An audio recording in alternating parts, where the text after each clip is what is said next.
All right, hey fam, I'm about to jump into a masterclass with my clients and you are going to tune in and be on the sidelines while I do this. Alrighties, 3, 2, 1. Hey fam, in this training I'm going to talk about different training intensities, why you may not feel as strong, how to adjust your training sessions on the days that you don't feel as strong, and then how to push your intensity in your training sessions when you do feel strong and you're having a fantastic day. So, first of all, intensity does not mean destroying yourself every single session. It's about applying just the right amount of challenge to keep progressing. I want you to think of your training and progressing like when you're at school. And you go from kindergarten all the way up to year 12 by learning new skills, adapting and growing and learning more every single year. And when you master a skill, you learn something new to adapt on top of it. Well, the gym is the same thing. Your muscles need that. If you just keep doing the same thing over and over and over and over again, your muscles will not continue to improve. So that is why it's just like at school, we add intensity, we add progressive overload, we make changes so that your learning can continue to improve and improve and improve over time. So here are some main ways that I want you guys to be increasing your training intensity. So the first one, the easiest one, is your repetitions. We want to be aiming to push close to failure. Realistically, I want you guys to build up the exercise like work tolerance and the strength and the ability to push this hard so that you are training within 1 to 3 reps in reserve. That's what RIR is, reps in reserve, which means that if I was there screaming in your ear, you could do 1 to 3 more repetitions before physical or technical failure. Physical failure is like, if you're doing a shoulder press and you and then it falls back down, that would be physical failure. Technical failure would be like, if you're doing your lateral raises and you start hopping up and down and bouncing and throwing it around, that's technical failure. So we want to be working within 1 to 3 reps in reserve of physical or technical failure. That is the ideal zone for growing muscle and getting stronger. So we're going to increase our repetitions to keep pushing towards that failure point. If it's burning, cool. That ain't failure. Keep going. Now, if you're like, oh my God, Sammy recommended 10 reps and I just did 15 repetitions on this weight and I do not want to do 15 reps again, go heavier. So it can even be 1 kilo. You might be hitting that upper limit of whatever rep scheme I recommend and feeling good. If you hit that upper limit and it feels good, that's where then I want you to increase the weight. And it can just be like 1 kilo. Some exercises you're only going to add like 1 kilo at a time. And it's all relative, right? So just think like if you add 1 kilo to a 100 kilo leg press, you're only adding 1%. If you add 1 kilo to your lateral raises and you're using 5 kilos on your lateral raises, that is a 20% increase. So relatively speaking, adding 1 kilo to your lateral raises is quite a lot in comparison to adding 1 kilo on your leg press. And so that's why sometimes it can be quite challenging to continually increase your weight in little exercises like your lateral raises. But even 1 or 2 kilos to help keep pushing the progress forward. Focus on reps first, add load second. Then we can also do other principles, like if you just can't add more reps and add more load at this time, or you don't feel confident to do it just yet, then you can improve the quality of the movement, whether it's controlling the eccentric phase, that lowering down phase, the stretch phase, whether you pause in that stretched position or in that really hard position. Like you might not be able to increase the weight on your squats yet, but you can take a second to pause in that squat position actively, so then when you're coming back up, it's a lot harder.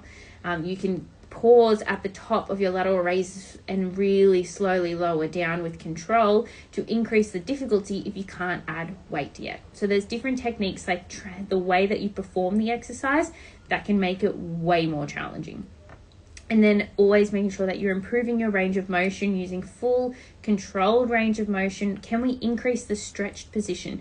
Maybe on your lunges, you might elevate that front foot and then now it's like a little bit deeper into your lunges, so you're going to get more range of motion. Can your squats, before you increase in weight in your squats, make sure you're hitting that full range of motion and keep focusing on improving on that before adding load. And then I potentially will add volume if it's necessary, but often it's not too much adding sets. We're not really going to do that too often, but that is another strategy that we can use to keep progressing and target individual muscles to make them work harder. All right, so what do you do when you're feeling really super strong? You know those days where you rock up and you're like, fuck yeah, let's go. It's a good day. That's where we're going to take advantage of it. You're going to add load. You're going to go heavier if it feels light. Add a little bit of weight. Push yourself. Chase some PRs. You know, beat your previous rep count or like your total volume. So what I like to do is like look at what I did last week and then be like, right, we did 8 reps last week. We're doing 9. And when you're doing that set, you're at 7 and then you rep 8 and you're like, come on. And often I'm like, come on, bitch, one more. Let's go. Just one more. Even just improving by 1 rep every session is going to give you huge strength gains over the long term and improvements in your training performance. So that's how we can really focus on pushing. Increase the range of motion. Really focus on that stretched position. Like, you know, leg extensions, making sure that you're getting that full depth stretched position before you straighten your legs out. Get a good, like little things like that. Pause in that deep squat. Like really focus on the quality and push yourself to make it a banging exercise.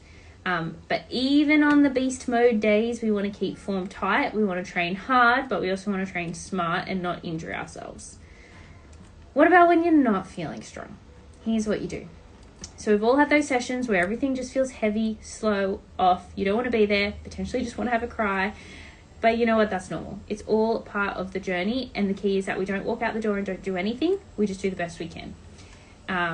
We're not chasing perfection. We're chasing progress. So 1 intentional session at a time. Just warm up. Just do the first set. Just do the second set. Just focus on it 1 repetition at a time. Don't think about the whole picture. So other things that you can do is if you need to, you can drop the weight back a little bit, but keep it really intentional. So lower the load a little bit and then improve your technique. Have that pause in the stretch position. Make it like the most banging workout you've ever had, but you drop the weight back a little bit. The form is perfect and the tempo looks beautiful. You might swap movements if you're feeling a bit off. Like if you've got a barbell back squat or a barbell RDL and you're like, I just don't feel real strong for that today. Maybe you swap to a goblet squat or even a leg press, a squat machine. Sometimes even if I'm like, I cannot do the full leg press today, I do a single leg press. It's still going to hit the same muscles, but it's slightly less intense on your nervous system. If you're not feeling it on the RDLs, maybe you're going to switch to a hip thrust, like less intense on your nervous system, and I'll explain why that's beneficial in a sec. You want to focus on your mind-muscle connection, so less about the numbers, more about the quality of the movement. Cut the volume if your energy is really, really low. Do 2 solid sets instead of 3 to 4. Quality over quantity. Make it a skill day. Maybe you're going to refine your technique. You're going to do some extra mobility work, some activation work. You're going to go into the on-demand section. You're going to do some extra rehabby stuff and just do a shorter session of your weights. You're doing something. It's not you being lazy. It's you're being smart by making adjustments and letting yourself recover so you can come back and push harder on those days where you have more energy. But why does this happen? Why you might not feel strong? And these are some of the real factors. So did you sleep? Is your sleep shit? Like if you had a really shit night's sleep and then you turn up to the gym, it's not surprising that you're like not fully recovered and you struggle in that session. And that's what I was talking about with your nervous system. If you're stressed or if your sleep's really shit, that can increase your like stress on your nervous system, and that plays a huge role in how strong you're feeling, because your nerves your brain needs to send signals to your nerves to make the motor units fire. And if there's fatigue, it's not going to be as effective. You're not going to be as strong. So in those days, that's where you pull back. You go to a single leg exercise. You go to a machine. You do things that are not going to be as stressful on your nervous system. Nutrition. Have you skipped your pre-workout meal? Have you skipped a few meals? Are you lower on calories than you should be? Anything like that, you'll feel flat and weak. But do not skip your pre-workout nutrition, and that could be a really big game changer for how you perform in the gym. Like I said before, stress, mental stress, it reduces your output. Hydration, even mild dehydration can drop your strength by 10 to 15%. So if you train first thing in the morning, yeah, you should be eating something, but most importantly, you should be hydrated. That is so essential before a training session, is make sure you are hydrated. You will notice a huge difference. Hormonal fluctuations, it's normal. Like strength will vary based on your cycle. Some for people it won't, some people it will. you adjust and adapt if you need to. There's no hard and fast rule with training your anti-cycle, but if it does affect you, then you just adjust. And another one is, did you have a poor warm-up? Like if you're rushing straight into your working sets, maybe you're not doing like the little mobility drills, bit of warm-up, doing a few warm-up sets, like things like that, that could really impact your performance. Even a primer set. So where you do your reps, you do your warm-up set, empty weight, 10 reps, whatever. Then you add a little bit of weight, do 2 or 3 reps. Add a little weight, do 2 or 3 reps. Prime your body, build up to your working weight, do 1 rep as a primer, then have a rest, then start your working sets, and your strength will improve. Guarantee, because you've primed your nervous system. It's told your neural system that you're like, cool, this is the motor units we need to recruit to do this exercise. Are you guys ready to go? That's what a primer does. So another rule of thumb is like track trends. 1 off day, move on. Who cares? It's fine. Multiple days off, message me. I need to know about it. We need to look at your sleep, your food, your recovery. Maybe we need a refeed day. Maybe we need a deload week. I don't know. Talk to me about it. But hopefully that helps to navigate when you're feeling good, when you're feeling bad, how to adjust and get the most out of your training sessions.